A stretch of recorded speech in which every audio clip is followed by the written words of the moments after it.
Uploaded my review for Sleepover, the Netflix film that released this Friday, and the latest episode of Muppets Now. So stay tuned for more Netflix reviews coming soon. The Class of '83, I'm going to be reviewing that pretty soon, and Lucifer Season 5 probably in the next couple days or so here. So stay tuned for all that coming your way this weekend.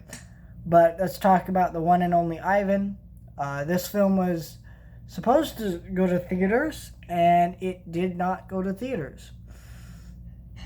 I guess Disney has done this a lot this year, especially since the lockdown. But yeah, they were gonna put out Hamilton in a theater, Artemis Fowl, and now this one. This is like the second best out of that lot, because like Artemis Fowl is awful. It is a terrible film.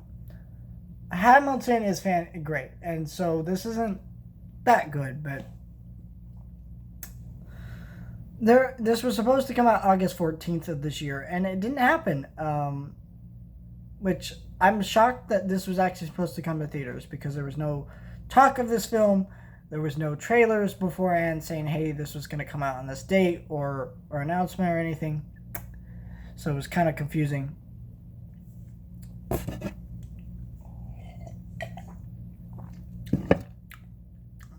In fact, when I saw the trailer for this on Disney Plus, or not Disney Plus, on YouTube, I was like, this looks strangely good. Like, wow, they put a lot of money into this Disney Plus movie. How come I didn't hear about it before now? And I realized, oh, that's why. Plus, it has a really good voice cast. It's got Danny DeVito in it and a bunch of other people, but it's also got Bryan Cranston as playing a human character within the film. So that's kind of cool. But so I'm gonna level with you guys. This is not a great movie. It's a fine movie. But what makes the film fun and entertaining to watch, and breathes life into it, because otherwise this would be a very dull, predictable movie. In some ways it is that. But the voice cast here, all the voice acting and performances are really enthusiastic and energetic, and they bring life into these characters that are very basic, right? You have a circus and animals want to escape to the wild. That's a story we have seen a million times. It is very trite and very cliche at this point. But like I said, these voice actors bring life into it, and they make it almost work. I think the story is still way too generic to really make it happen, but for the most part, it works okay.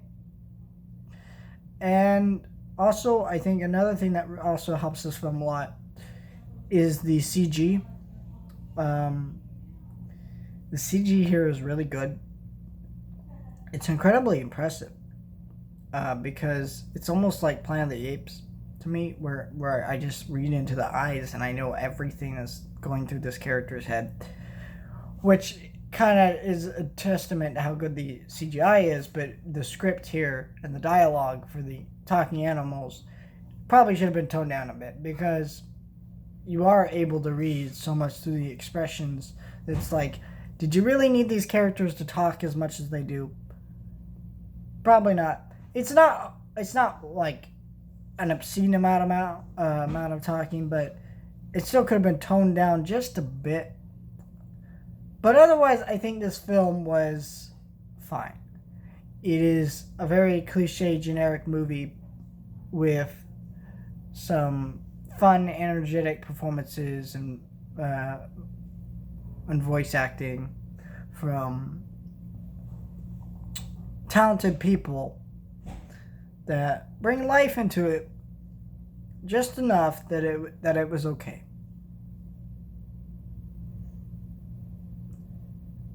Otherwise, this film would have probably been a bad cliche movie, but it is it's just, I think some people are like, yeah, this film's really good or it's good. I can't say I want to go that far because it's just so much of what we've seen before that it doesn't help the film.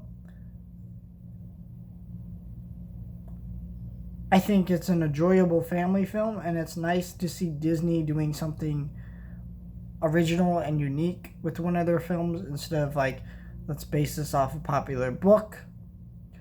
Let's remake something animated.